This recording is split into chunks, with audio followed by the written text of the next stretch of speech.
in or around behind the heater there. The installation around the doors, okay, it's more air coming in instead of staying out.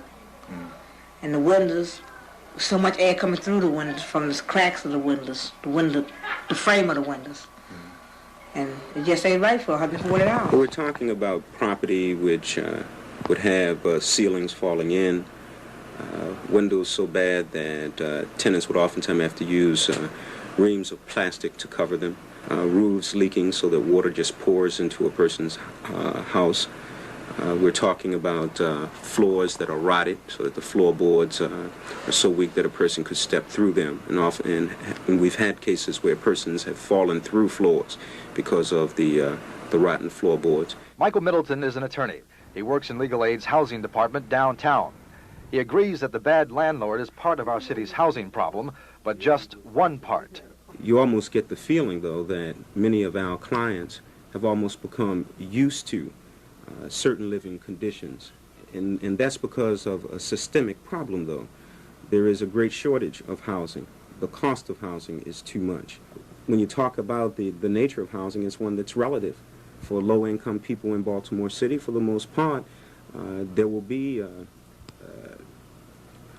housing oftentimes which is not really what we would consider as being habitable, but it's something that they're forced to take.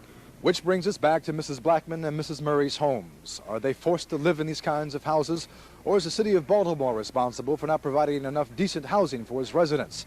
Perhaps the landlord is the problem, they're not fixing up the house. Or maybe the Blackmans and the Murrays themselves, the reasons that the houses are in such bad shape. Well, you can circle any one of the above and you may have part of the answer. Tomorrow, we take a look at some of the city's landlords. This man is one of those landlords. We will catch up with him and find out why he didn't want to talk with us. Kurt Anderson, Channel 2 News. All right, pal. Don't hit me. I'm not going to hit you. Get off my camera. Look. Don't touch me. I know you... Don't touch me. Look, buddy. I know you got a job. Helen Von Damme sits at a desk located just a few feet from the president's Oval Office in Washington. The houses she owns here in Baltimore are located on opposite sides of town. This one on West Garrison in West Baltimore. This one on Carswell in East Baltimore. And this one right around the corner in Abbotston, just a block away from City College. Jessie Elmore, her sister, and their 4 children, including a 5-month-old baby, have lived here since January.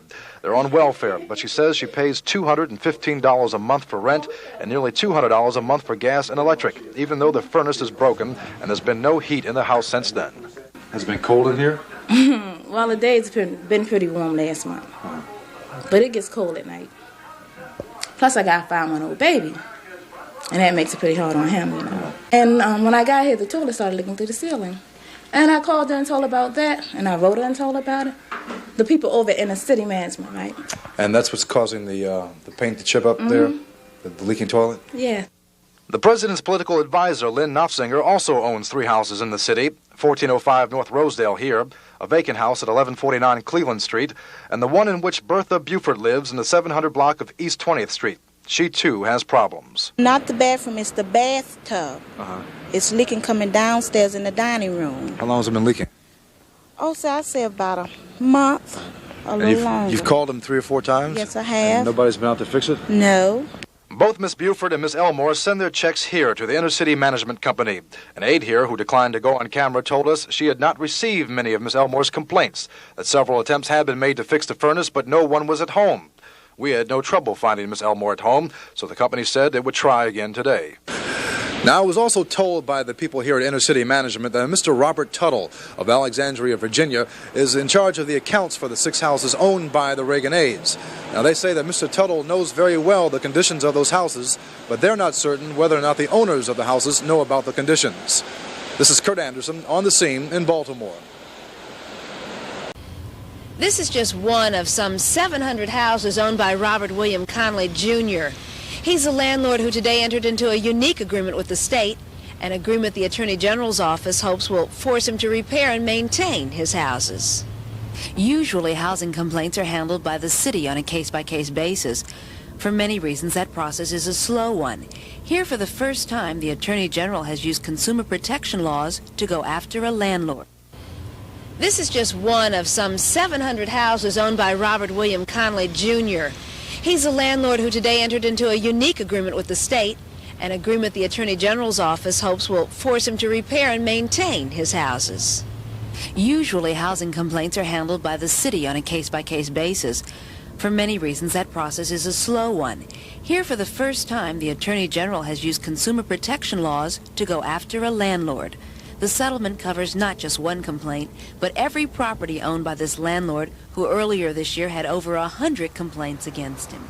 If we were bringing this case against a retail merchant, it wouldn't be against a particular sewing machine that he sold. It would be about the way he ran his business and how he conducts his sales generally. That's when the Attorney General gets involved, when we're looking at the entire way of running a business. And if that method of running a business is deceptive and injures many people, we get involved and we try to redress that. That's what happened here.